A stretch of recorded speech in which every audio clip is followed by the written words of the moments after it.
ddala kiki abange kyagwawo mu bya Katonda omuntu ne bwamuwa emmotoka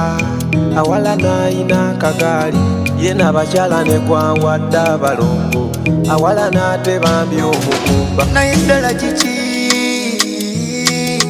bannange temwebazanga Mukama mmanyi gyobaddewo mu bulamu bwange mwanidde entalo ezibadde nzibu ennyo yekwatambuza emisana Mukama oluusi n'ekiro weebala obikoze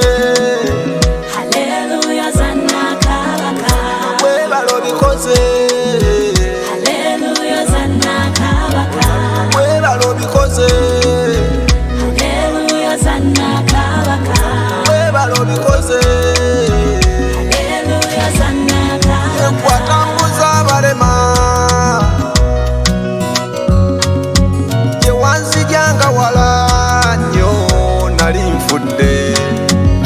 wanzija ku kkubo ng'ensene ennyige wataali ayamba naye Mukama ebintu by'okola abyewuunyisa okyusa masikini n'omutuuza n'abalangira nze yali omu nkuseere kati natandise okkikuba yekwatambuza emisana Mukama oluusi n'ekiro weebala obikoze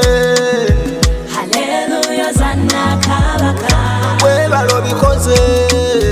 Haleluya zanna kabaka weebala obikoze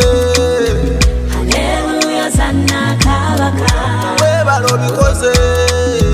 Haleluya zanna kabaka yenkwe yawula enseno wamu n'amazzi omukono gw'omunene Haleluya zanna kabaka yengwa tonyesa enkuba okuva mu bbange yewatali ensuku Haleluya zanna kabaka yegwa gabirira ebisolo ebitalina kumbino biwe Haleluya zanna kabaka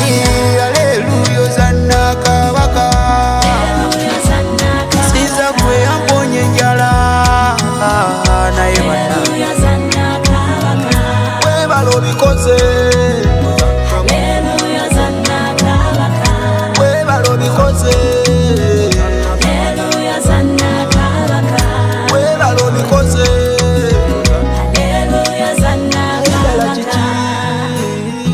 kabaka abange kyagwawo mu bya Katonda omuntu ne bwamuwa emmotoka awala n'ayina akagaali ye n'abakyala ne gwawadde abalongo awala n'atebambye omugumba naye ddala kiki bannange temwebazanga A Benson production.